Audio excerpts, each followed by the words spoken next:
La nostra terra, acariciada per la tramuntana, treballada per les nostres mans ancestrals, ens diu que no vol ser abandonada, sinó que la cuidem i mimem. Les construccions de pedra seca de la Garriga d'Empordà són l'inici d'una bonica història que ha de perdurar en el temps.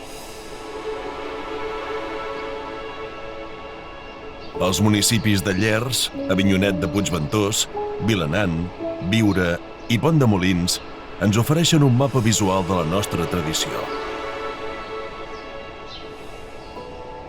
Passejar per aquest lloc ens enriquirà el nostre cos i la nostra ànima. Pedra seca, la Garriga d'Empordà.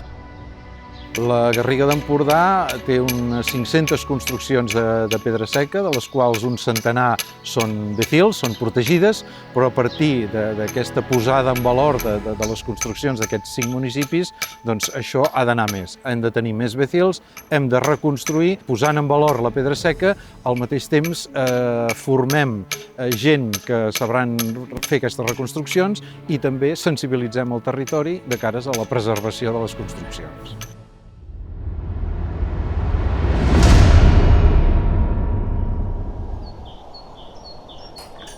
Marger, mestre de paret seca, és el nom amb què es coneixen els constructors de pedra en sec, que aixequen marges, parets i altres elements sense ciment ni altre material de lligam entre les pedres.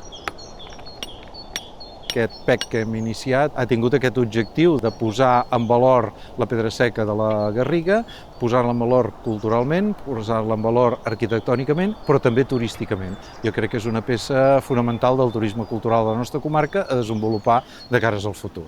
Primer hem desmuntat la cantonada aquesta, veiem tot el reble, la pedra petita que hi ha, intentem tornar a lligar i tornar a formar, ben formada com abans, i perquè ens aguanti. Aquesta pitxa aquesta.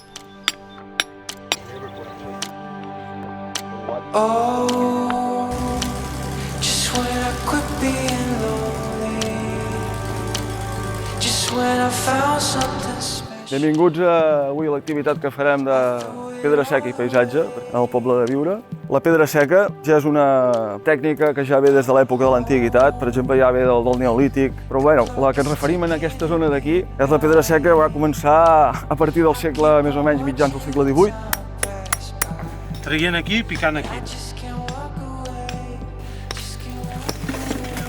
Bàsicament que una paret de pedra seca, l'òptim fora que tingués les dues cares ben construïdes. I es pot veure que al davant és ben bonic, ben planer, i ens hi hem esmerat amb aquestes línies. I al darrere, si us hi fixeu, no és un caos, sinó que també intentem seguir una renglera, o sigui, diguem-ne que la paret sigui coherent. El que és nou per mi és el tema de l'escarpa i el martell, que això no havia fet mai, i fas més saber, això ha sigut molt interessant. Estic orgullós.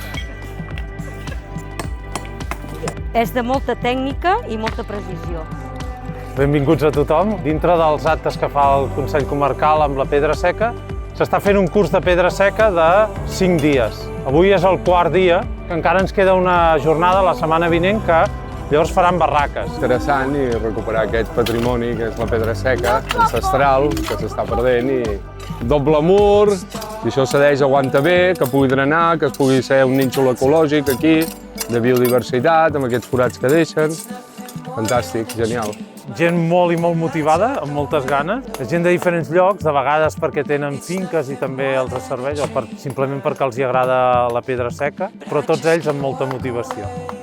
Les visites guiades i teatralitzades i els projectes amb escoles ajuden a divulgar i a mantenir viva la pedra seca de la Garriga per a les futures generacions.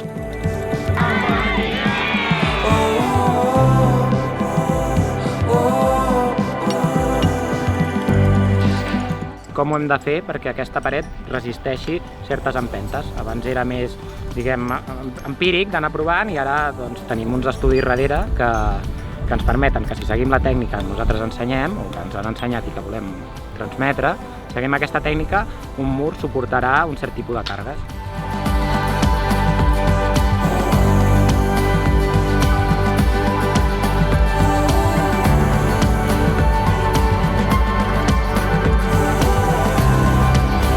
I el territori s'hi ha d'implicar, el territori a nivell de comarca, però el territori d'aquests 5 pobles que formen part de la Garriga. Per tant, això ha d'acabar amb la creació d'alguna mena d'agrupació, d'alguna mena de coordinació entre tots els municipis per posar en valor, per mantenir, per fer activitats, per programar.